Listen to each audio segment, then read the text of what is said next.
paz? Amém. A gente vai dar continuidade ao nosso estudo do livro de Gênesis. A gente estava decidindo ali há um tempo atrás o que a gente ia estudar nesse período. E uma das sugestões, entre outras, foi o livro de Gênesis. E eu realmente fico muito feliz que ele tenha escolhido esse livro, porque ele é riquíssimo. É riquíssimo. Eu comentei com Davi e Douglas que eu gosto especialmente dos 3 primeiros capítulos, porque quando a gente pensa na nossa vida, olha, nossa vida é assim, mas como deveria ser? A gente precisa olhar lá para o começo. Por isso que o livro de Gênesis é tão importante para a gente entender o que está acontecendo hoje, para a gente entender de onde a gente saiu e de certa forma para onde é que a gente tem que chegar. E entender por que nós estamos vivendo, talvez, esse caos no mundo que nós vivemos hoje. É importantíssimo, então, preste atenção que tem muita lição em Gênesis.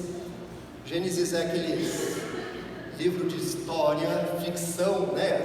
Vamos comparar, não que Gênesis seja ficção, né? Ou inventada, pelo contrário, mas aquele monte de histórias, aquele drama, né? Aquela trama envolvente, e a gente muitas vezes passa por Gênesis simplesmente como boas histórias, né? Mas você já deve ter percebido nas últimas mensagens que Gênesis é muito mais do que boas histórias. Tem muita coisa para a gente tirar de lição para a nossa vida nesse livro. O texto de hoje está lá em Gênesis 13, de 1 a 13. Então abre a tua Bíblia, vai estar projetado aqui também. Só deixa eu dar um jeito para a gente ver por aqui.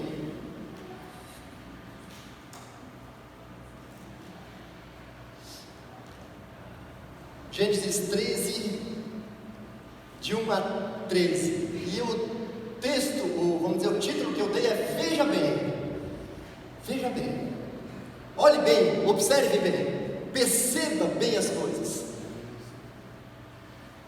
Então eu quero ler contigo esse texto, depois nós vamos repassando, tá bom? E você vai acompanhar comigo, vai ver. Então eu vou fazer o seguinte, vou pedir para todo mundo acompanhar aqui, porque eu faço algumas ressalvazinhas no texto para a gente perceber algumas coisas importantes antes de a gente entrar no estudo propriamente dito. Muito bem? Vamos lá. Abrão subiu do Egito para o Neguebe com a sua mulher e com tudo o que possuía, e Ló foi com ele. Tá difícil, né? E Ló foi com ele. Gente, aqui é muito interessante fazer uma primeira pausa no que a gente está lendo, porque ele precisa recordar o que a gente ouviu semana passada. Vocês lembram? O pastor Douglas pregou sobre Abraão e Sara indo até o Egito. Por causa de quê? Por que eles foram para o Egito? Fome, né? Estava numa situação difícil ali, a terra de Canaã, e eles decidiram ir para o Egito e ter todo aquele drama que Abraão faz com a sua esposa e anuncia a sua esposa como a sua irmã. E quando o faraó lá descobre, ele pergunta: o que tu fez, Abraão? O que tu tinha na cabeça para me enganar desse jeito? Deus está castigando por causa de ti. E agora o que tu vai fazer? Vamos, junta tudo que tu tem, tchau para ti, não te quero mais ver pintado de ouro aqui na minha frente, suma da minha frente, como Douglas falou, suma daqui, desapareça. E esse texto vem logo em seguida. Abraão volta com a sua família e tudo que tem para Canaã, para aquela terra onde ele estava antes. Então ele subiu do Egito, foi para o Neguebe com a sua mulher e com tudo o que possuía, e Ló foi com ele. Ou seja, lá na terrinha do Egito, quem estava com ele? Ló. Tenha isso na sua mente, ok? Versículo 2: Abraão tinha enriquecido muito, tanto em gado como em prata e ouro. Ele partiu do Neguebe em direção a Betel, indo de um lugar a outro, até que chegou ao lugar entre Betel e Ai, onde já havia armado a sua tenda e onde pela primeira vez tinha construído um altar. Ali Abrão, invocou o nome do Senhor. Ló, que acompanhava Abraão, também possuía rebanhos de ovelhas, gado e tendas. Ambos não podiam habitar juntos porque possuíam tantos bens que a terra não podia suportá-los. Lembra? A terra não podia suportá-los. Por quê? Vamos lembrar algumas coisas? Por que eles saíram de lá? Porque naquela terra estava passando por um tempo de escassez. Quando eles voltam, o cenário não é outro, é o mesmo cenário. Tempo de escassez na terra de Canaã. Além do mais, a gente viu no texto anterior, na semana passada, que ali habitavam os cananeus. Tinha outros grupos, não eram só eles que habitavam ali. Então a disputa estava grande, então a terra não tinha condições de sustentar toda essa gente. Vamos lá? Versículo 7. Por causa da terra, surgiu uma desavença entre os pastores dos rebanhos de Abrão e os de Ló. Nessa época, desculpa, eu errei aqui, a situação é igual. Nessa época, os cananeus e os ferezeus habitavam aquela terra. Então Abraão disse a Ló: não haja contenda entre mim e você, ou entre os meus pastores, os seus pastores e os meus, afinal, somos parentes e próximos. Não está a terra toda diante de você? Vamos separar-nos. Se você for para a esquerda, eu vou para a direita. Se você for para a direita, eu vou para a esquerda. Então Ló ergueu os olhos e viu. O que ele viu? Que toda a planície do Jordão, em direção a Zoar, era bem irrigada, como o jardim do Senhor e como a terra do Egito. Como a terra do Egito. Algo que ele tinha bem fresquinho na memória. Continuando. Era assim, antes de o Senhor destruir Sodoma e Gomorra. Ló escolheu toda a planície de Jordão para si e partiu na direção leste. Assim os dois se separaram. Abrão morou na terra de Canaã, mas Ló morou entre as cidades da planície, mudando seu acampamento para próximo de Sodoma. Ora, os habitantes de Sodoma eram perversos, extremamente pecadores contra o Senhor. Vamos orar mais uma vez? Senhor Jesus, estamos diante da Tua palavra, que é viva, eficaz. Quero te pedir que Tu lide com o nosso coração. Haja na nossa vida, fale a nós. Senhor, que diante da Tua palavra a gente possa permitir que o Espírito Santo sonde. Não nos deixa criar barreira nenhuma, Senhor, para que sejamos transformados por ela. Esse é o meu pedido, em nome de Jesus. Amém? Hoje a gente vai falar um pouquinho sobre essa escolha de Ló. Ló faz uma escolha. Que escolha é essa? Qual é a escolha que Ló fez? A terra que ele queria. Qual era a terra que ele queria? Abraão deu a escolha para Ló. E Ló levantou os olhos e viu. Levantou os olhos e viu. Sabe que essa pregação é uma das pregações que eu dei no começo do ano, lá no acampamento Paraíso. Então foi bem interessante aqui, eu peguei uma delas, que eu achei que valia muito a gente colocar aqui, mas você vai ver que vai ter um pouco de dinâmica aqui, porque eu falei com adolescentes, tá bom? Então, tudo que nós fazemos, tudo que nós escolhemos, nossas decisões são baseadas em valores e pré-conhecimentos que nós temos antes. Tudo. Nós usamos para enxergar o mundo diferentes lentes. A gente vê através de filtros a nossa vida. Tem gente que vê o mundo através dos seus relacionamentos, do amor, Então tudo que ele vê tem a ver com amor. deixa disso, o que vale é o amor. No fim das contas, o que vale é o amor, né? Não importa como é que é no caminho, o que vale é o amor, né? Tem gente que tudo é curtição, é festa, né? Então eu não quero saber de trabalhar, eu não quero saber de, enfim, fazer coisas difíceis que vão me custar algo, de ter que penar na vida. Eu quero é festa. E tudo que vê, todas as suas decisões são nesse sentido. Nós temos diversos outros filtros. O filtro do dinheiro, eu quero prosperidade, então eu vou trabalhar, vou estudar. Só tem valor aquilo que se encaixa diante da minha lente, o que eu enxergo diante dessa lente. Às vezes, a gente prefere botar um óculos escuro e olhar a lente, tipo assim, os outros lá ficam meio embaçados, ficam mais escuros, né? Tu lá, eu aqui, atrás da minha lente. Tu não consegue me enxergar direito, eu não consigo te enxergar direito, cada um no seu canto, o que vale sou eu. Eu cuido da minha vida, você cuida da sua. Para que envolvimento?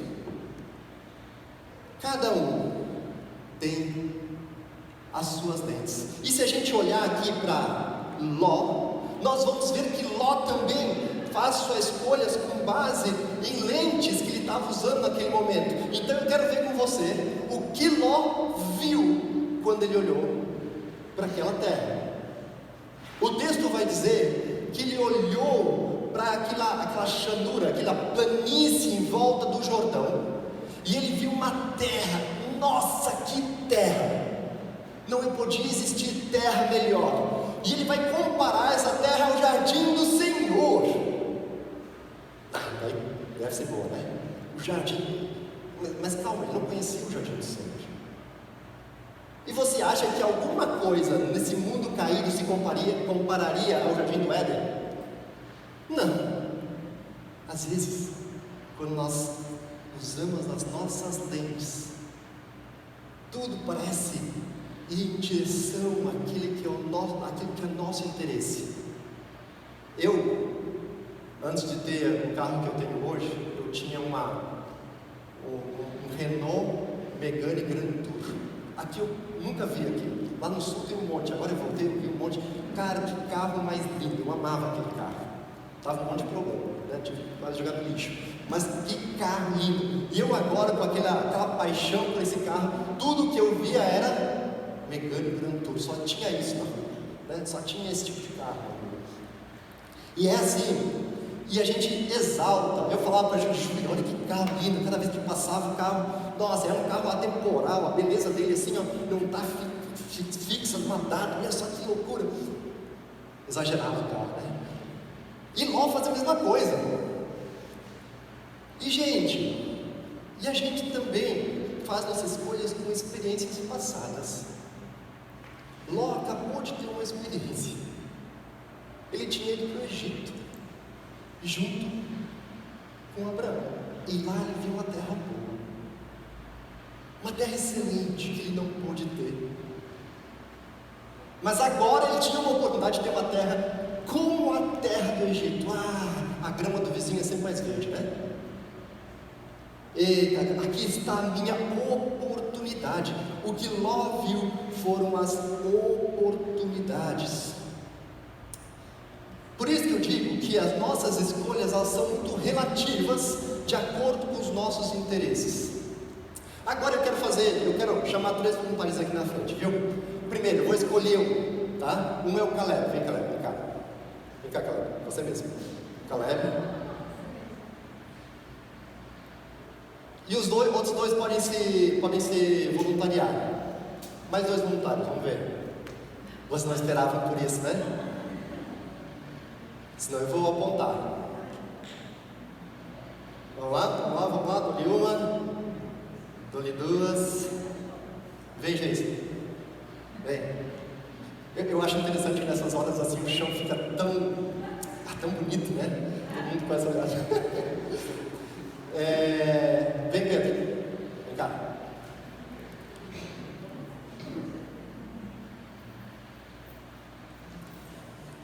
Eu vou dar na mão de vocês 3 objetos e vocês vão me dizer, me responder uma pergunta. Pedro, para ti? Para ti. Isso aqui é para ti. Pedro, essas coisas são minhas e eu quero vender elas. Você compraria esse livro de mim por R$100?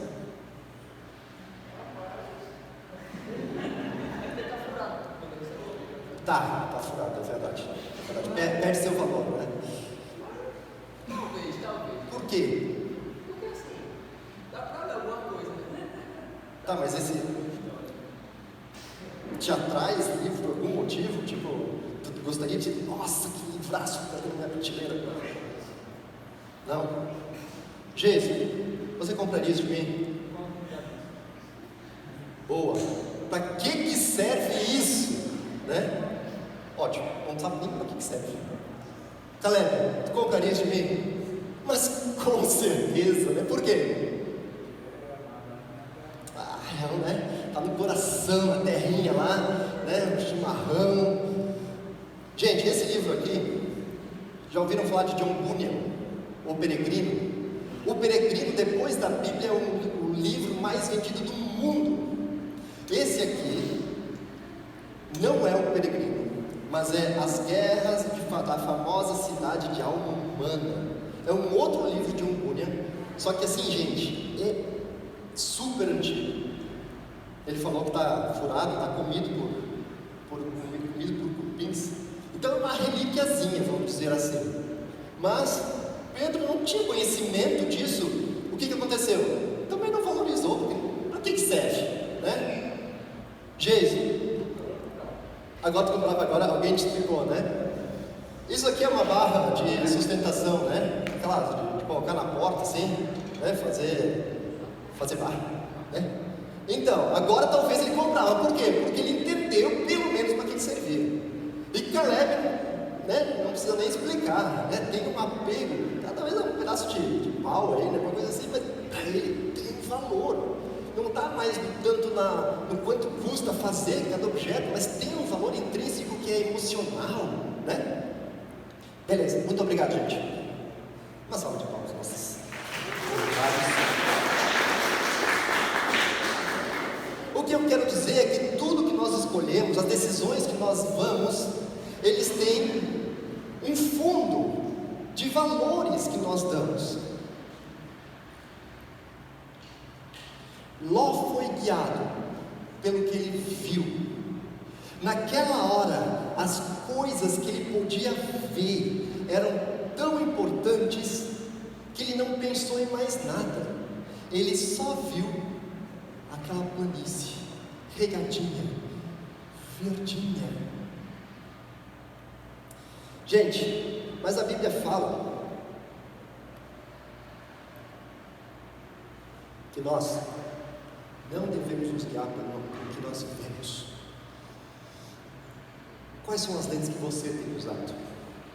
Quais são os filtros através dos quais você vê, enxerga a sua vida, toma as suas decisões? Ló viu, e nós não nos guiamos pelo que vemos, mas sim nós nos guiamos por aquilo que é real. A gente vai pensar, não é a mesma coisa? Não, é bem diferente. Aquilo que é real pode incluir aquilo que se vê, mas ele não se limita àquilo que se vê. Aquilo que é real vem das mãos e da boca do nosso Deus. Quando Deus criou o mundo, como é que ele fez? Deus disse. Tudo que é real vem de Deus, mas nós não podemos negar também que existe uma realidade antes da criação, que é o próprio Deus. Deus é eterno, Ele sempre existiu, não foi criado. E olha aqui comigo alguns textos que vão falar um pouco sobre isso. Hebreus 11, pode passar. Aí, Hebreus 11, 3. Pela fé, entendemos que o universo foi formado pela palavra de Deus, de modo que aquilo que se vê não foi feito do que é visível. Olha que loucura isso. Já pensou nisso? Tudo que nós vemos vem do invisível. Tem mais um texto, 2 Coríntios 5:7, vai nos dizer assim: pois vivemos por fé, e não pelo que vemos. Fé tem essa relação de ver o invisível, de prestar atenção naquelas coisas que meus olhos não enxergam. Nós nos guiamos por fé, não por aquilo que vemos. O que quer dizer isso? Nós nos guiamos por valores, princípios que vêm dos céus. Não são os valores aqui da terra. Se você já leu Eclesiastes, vai perceber que o autor de Eclesiastes vai dizer assim: tudo é vaidade. O que significa isso? Tudo é passageiro, tudo passa. Tudo está à mercê de ser comido por cupim, de pegar ferrugem, de ser roubado. O que não passa? Aquilo que é invisível. O que vem antes da matéria, antes do que nós podemos ver. E por que nós não nos guiamos por aquilo que nós vemos? Pode passar? Vai dizer assim, 2 Coríntios 4:18: assim fixamos os olhos não naquilo que se vê, mas naquilo que não se vê, pois o que se vê é transitório, mas o que não se vê é eterno. Simples assim. Você quer pautar a sua vida naquilo que é transitório ou naquilo que é eterno? Acho que a pergunta não é muito difícil, né? A resposta não é muito difícil. É quase uma resposta retórica, né? Uma pergunta que todo mundo já sabe a resposta. É isso aí, eu quero firmar minha vida naquilo que é eterno, logicamente, porque eu quero viver eternamente. Eu não quero botar meu pé em cima de uma ponte de madeira que eu sei que pode quebrar. Eu não quero sentar numa cadeira onde um pé está quebrado. Não quero. Ou não quero confiar em pessoas que eu sei que vão falhar. Não é verdade? Nós queremos, devemos pautar nossa vida e depositar todo o peso da nossa vida naquilo que é eterno, aquilo que sabemos que não vai falhar. Quer um exemplo? Eu não vejo nenhum de vocês tensos com a cadeira onde vocês estão sentados. Tem alguém aí, será que? Não, vocês estão confiando plenamente na estrutura dessa cadeira. E quando nós confiamos no que é eterno, é essa segurança que você pode ter.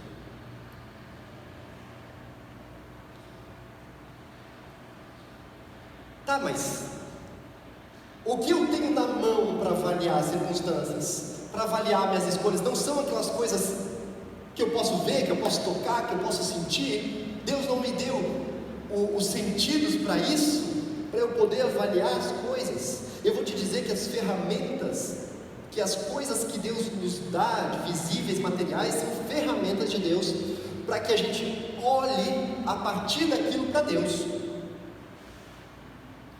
A gente pode olhar para a criação, Romanos 1 e 2, vai dizer que Deus criou todas as coisas, e na sua criação Ele se apresenta para nós. De modo que se nós não cremos em Deus, somos indesculpáveis, porque não existe motivo para não crermos em Deus, porque a natureza exalta a grandeza de Deus. Gente, é isso que as coisas físicas precisam fazer. Quando você tem o seu sustento diário, o que você vai fazer? Senhor, muito obrigado pelo teu sustento. A sua família não são objetos onde você vai fixar os seus pés, que é algo que é sólido, mas a sua família vai falar algo sobre Deus. A gente viu isso no curso de criação de filhos. A nossa família fala algo sobre Deus, sobre quem Deus é. Então é uma ferramenta colocada por Deus em nossa vida para que a gente se volte para Deus. E a verdade é que o mundo constantemente vai nos propor lentes, o tempo todo. Quando você olha na TV, valores, coisas pelas quais você precisa reger a sua vida, pela sua sexualidade. Não, você é isso, você é aquilo. Não, você pode ser qualquer coisa. Pelo que você tem. Não, olha, tenha isso. Eu já, acho que um tempo atrás, eu fiz uma pregação aqui, mostrando algumas fotos, eu acho que foi aqui, de alguns comerciais da TV, dizendo assim, compre isso e você será feliz. Coca-Cola, abra a felicidade. É um mundo nos propondo lentes, coisas nas quais nós vamos apontar a nossa vida. Mas sabe de uma coisa? O que Deus quer de nós? O que Deus gostaria que nós fizéssemos? O que Deus está nos levando a fazer? É tirar as nossas lentes, para que nós possamos ver as coisas como elas são de fato, não como as lentes nos propõem a ver, filtrando as coisas. E quando você tirar a lente, o que vai acontecer? Aquele sol, aquela luz, vai te ofuscar no primeiro momento. Você vai se incomodar. Eita, isso dói, eu não queria ver isso. Eu não queria ver o meu orgulho. Eu não queria ver quão falível é essas cadeiras que eu estou sentado. Quão furada está essa minha cisterna. Eu não quero ver. Dói. Mas quando nós vamos colocando para dentro a verdade de Deus, aquilo que é real, Deus vai nos alimentando com aquilo. E nós começamos a entender, puxa, como eu estava cego, como eu não conseguia ver as coisas do jeito certo. E você começa agora a desfrutar dessa luz que está inundando a sua vida. Mas tem gente que se depara com a luz e logo, confortável assim, tá bom, ver só isso que eu quero ver, tá muito bom. E o convite que Deus te faz é: tire as suas lentes, tire as suas lentes.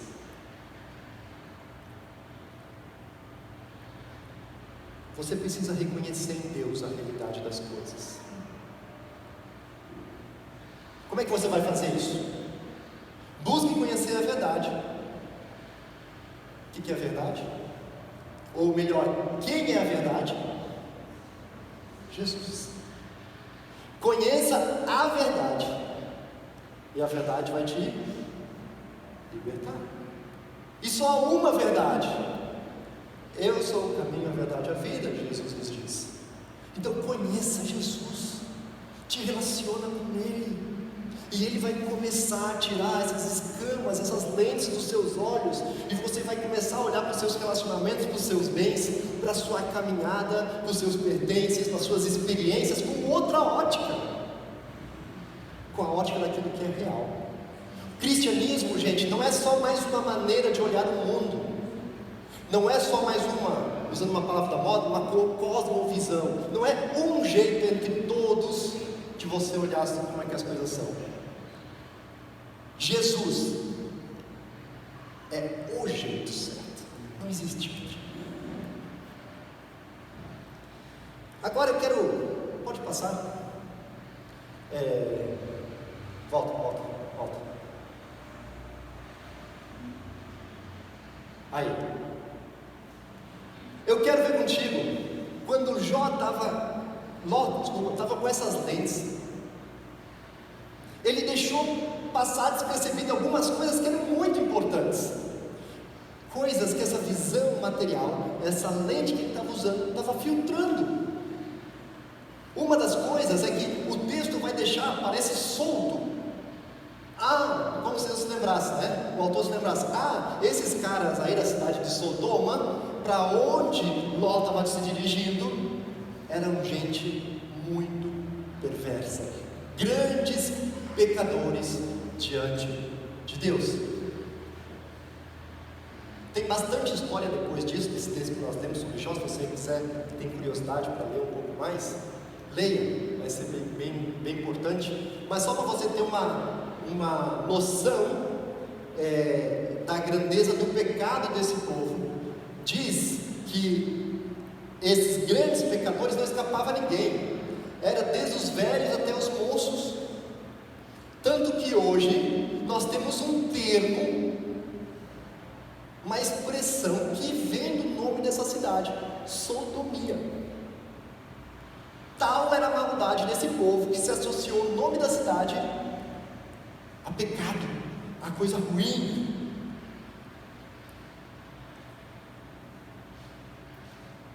O que mais?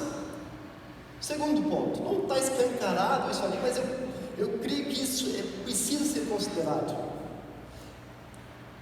Abraão era um patriarca. Naquele tempo eram sociedades patriarcais, ou seja, ele era o líder espiritual, o sacerdote do seu clã.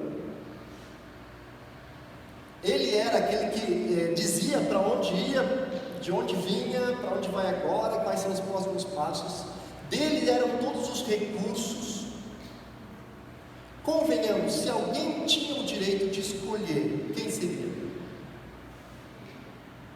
Ló? Ah, mas Abraão deu... Sim, Abraão aprendeu alguma coisa no Egito. Mas Ló simplesmente pegou a oferta. Não posso deixar passar a oportunidade. Terceiro, a provisão e o cuidado de Deus na vida de Ló até então. Diz que, assim como Abraão, Ló tinha muitos recursos, tinha muitos bens, ele tinha o que ele precisava.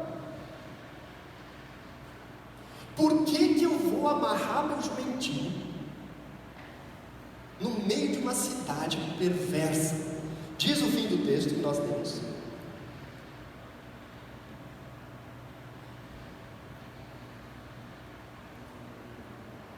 Versículo 12, que Ló, vê se tu acha aí, isso, versículo 12, olha só: Ló morou entre as cidades da planície, mudando seu acampamento para próximo de Sodoma.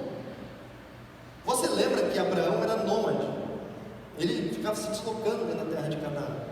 Ló ia com ele, era nômade, e aqui vemos ele nômade. Capítulo 19, vamos ver Ló instalado dentro da cidade, morando dentro da cidade, e mais ainda, talvez você conheça a história que vem depois, que vai dizer que Deus, por causa da pecaminosidade daquele povo, Deus decide destruir aquele povo. Quando os anjos chegam na cidade de Sodoma para verificar se aquelas denúncias que estavam chegando ao céu eram verdadeiras, sabe quem recebe eles no portão? Ló. E sabe o que isso quer dizer? Sabe quem sentava no portão? Autoridades, líderes, gente que julgava. E alguns falam que ele tinha uma certa incumbência, talvez aqui, de receber ou não os forasteiros, aquelas pessoas que se aproximavam. Então Ló não só foi armando seu acampamento até a cidade, ele se instala na cidade e se torna um deles, como um deles. Não na pecaminosidade, mas ele começa a conviver naquela situação, se aproxima do perigo.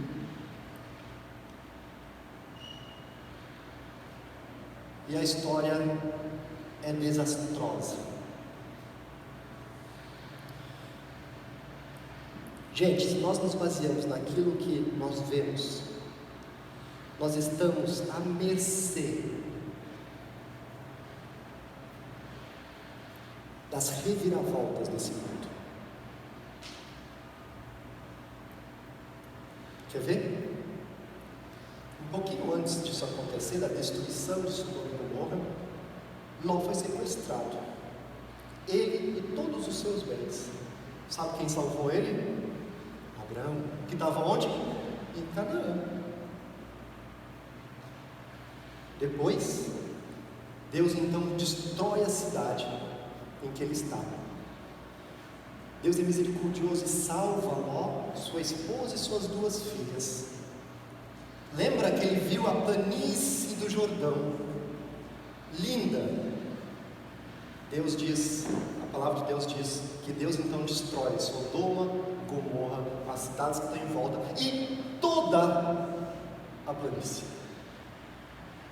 Por isso que faz a ressalva aqui no texto, dizendo assim, isso foi antes de Deus destruir Sodoma e Gomorra, porque não tinha mais planície depois disso, não tinha mais o que olhar, estava tudo destruído. E com a destruição da cidade, Ló só pega seu mato e a sua cuia, põe debaixo do braço, com a roupinha do corpo, e era isso.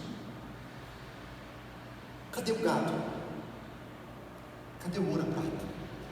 Os bens que precisavam daquele pasto bonito? Virou churrasco. Passou do ponto, né? Nem churrasco mais servia. Queimou tudo e perdeu tudo. Como se não bastasse, ele foge para uma cidadezinha chamada Zoar. E nessa cidade diz que então a sua esposa olha para trás. Eu entendo esse olha para trás como aquele, eu perdi tudo. A Bíblia fala que quando ela olha para trás, ela vira uma estátua de sal. Perdeu a esposa. Quer mais? Ele chega numa caverna com as suas 2 filhas, longe de qualquer lugar habitado, e as filhas têm uma brilhante ideia. Dizem assim: olha, nosso pai aqui só tem nós 2 de filhas, e o que vai ser da descendência dele? Não vai ter descendência. Vamos fazer o seguinte: vamos nós dormir com o nosso pai, para que ele tenha descendência através de nós. Então eles embebedam Ló, deitam com ele e as 2 engravidam. Ló então é vítima de incesto. Para piorar as coisas, dessas 2 filhas surgem os Amonitas e os Moabitas, que são 2 nações que brigam com o povo de Deus, 2 inimigos do povo de Deus. Quando você confia no que os seus olhos estão vendo, você está à mercê disso. Mas eu confio no Senhor e as coisas me acontecem igual. Será que Deus vai me livrar de tudo só porque eu confio no Senhor? Não.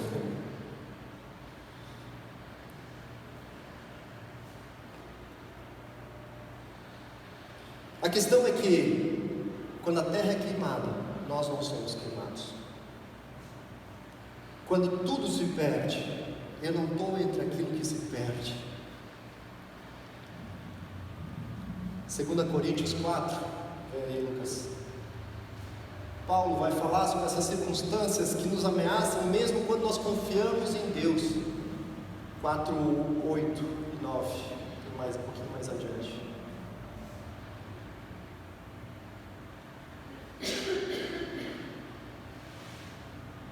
Segunda Coríntios 4, achou?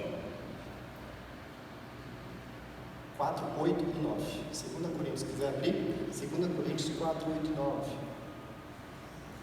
Mas olha o que tem aí na apresentação. Paulo, diante dessas circunstâncias, ele vai dizer assim: de todos os lados somos pressionados, mas não desanimados, ficamos perplexos, mas não desesperados, somos perseguidos, mas não abatidos, não abandonados, abatidos, mas não destruídos. Amém? Por quê? Porque os meus pés não estão naquilo que afunda. A Bíblia vai falar de Ló, e vai falar de que ele era um homem justo. Como assim? Com o justo também acontece isso. Justo às vezes olha para aquilo que não devia. Justo ainda, às vezes, apoia seus pés naquilo que não deveria. Se esquece do seu Deus e confia nas suas próprias forças ou nas circunstâncias. Quer ver? Deus mesmo dá um testemunho de que Ló era justo. Ele é o único resgatado da cidade. Deus tira Ló de dentro. Mas, gente, a verdade é que nós, vamos passar o último slide lá. Quando nós olhamos para aquilo que é real, eu quero tirar duas conclusões desse texto. Primeiro, nós sim somos libertos de muitos males. Se você coloca a sua vida baseada no Senhor, você escapa de muita coisa ruim. Alguém já experimentou isso?